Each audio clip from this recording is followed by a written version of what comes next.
Joining us now all the way from Uyo with the promise of good tidings is the media officer of the Super Eagles of Nigeria, Promise Efoghe. Promise, thank you so much for coming through tonight. Always a pleasure to have you on the show.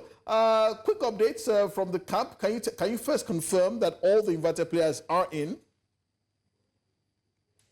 Okay, your audio, the volume of the studio is quite low. I'm really struggling to hear you, if you can hear me. Yes, I can hear you loud and clear. If I get your question correctly, you were trying to ask if we have the complement of players in camp. Yes. The answer is yes. 23 players were invited.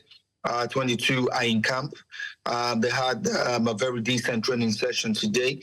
Earlier today, Kelechi, Iheanacho and Chidera, Ejuke, I call them the Sevilla gang. You know, they joined in this morning, and so the coaches had the complement of 22 players to prosecute today's training session, and it was a great sight. Okay, Promise. Looking at this team now, of course, there is no Victor Osimhen. Do you get the impression that the players are feeling his absence? Do you get the impression that they still feel that they have more than enough in the tank to overcome Libya over 2 legs? Well, when we defeated Benin Republic, Osimhen did not even start that game. And when we had a very good result against Rwanda in Kigali, he started from the bench. You know, football is a team sport. It's not an individual sport. It's not the 100 meters hurdles or the 200 meters dash, you know. So. Okay. You have a question? Yeah, Promise.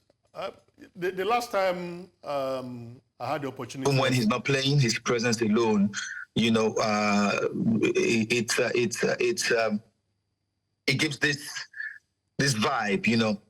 But the team is used to, you know, missing players because at every given point in time, not every player is available.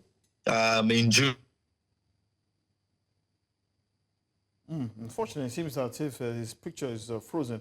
But we've been talking about this, a lot of these players. In September, he came on as substitute. They still went on to do their job. He's not here. He's injured. That's the name of the game. It's football. You know, players are not always fit at every time. So what is most important is that we have a team. We have a team of quality players. Nigeria is too blessed with a plethora of talent to be held down because one man is injured. Okay.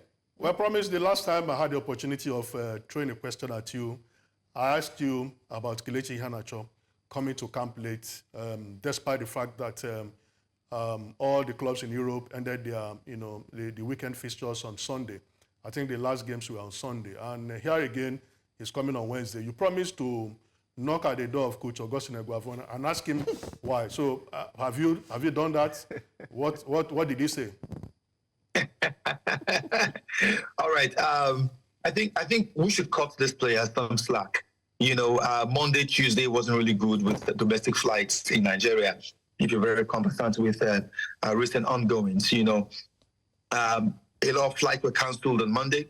A lot of flights were cancelled yesterday, Tuesday, and that impacted on the response of players to camp this season. These players really would have loved to be in camp on Monday. If you took note, on Monday when camp opened, not many persons heard from me as the media officer because there was barely anything to report because flight arrangements were heavily hampered. You know, the number of players who were expected to be in camp on Monday could not turn up, not because they didn't want to, but because their flights were cancelled. Same happened on Tuesday. You know. So I think we should give, as I said, let's cut these players some slack and really give them kudos for being able to come at the time they have been able to make it to camp, bearing in mind all the circumstances around our travel, our domestic traveling scope here in Nigeria at the moment. Yeah, Promise. The Libyan team, I learned that they arrived Nigeria yesterday and they had a training session earlier today. Should we, because they promised to let all hell loose against Super Eagles of Nigeria on Friday, and fans, the Super Eagles so far they've not instilled that faith in the fans to believe that they can actually achieve these results in games that's supposed to be very little for the Super Eagles. So what should we expect? Should we be hopeful that the Super Eagles will get that victory, or should we wait for a banana peel and the Libyans will trample over us? Well, if the Libyans promised to let all hell loose, I don't know if they've been to hell before to know what hell looks like, and they want to come here to let it loose. The Benenoas said a lot more than all of this. You know, they came to you. As a matter of fact, the Squirrels of Benin were riding on confidence, having defeated us in June, 2-1 in the World Cup qualifiers. They came to you and they were confident they will come and get a result. They were well beaten. You know, not to take anything away from the Libyans. You know, I was talking to Coach Eguaveon yesterday, and he said his boys will not be complacent. You know, they will take nothing for granted. Yes, the Eagles top Group D with 4 points. The Libyans are 3 points behind with a point. Sequel to that 1-1 draw that they had against, was it Rwanda? Yes. So, with all that in mind, the Super Eagles are...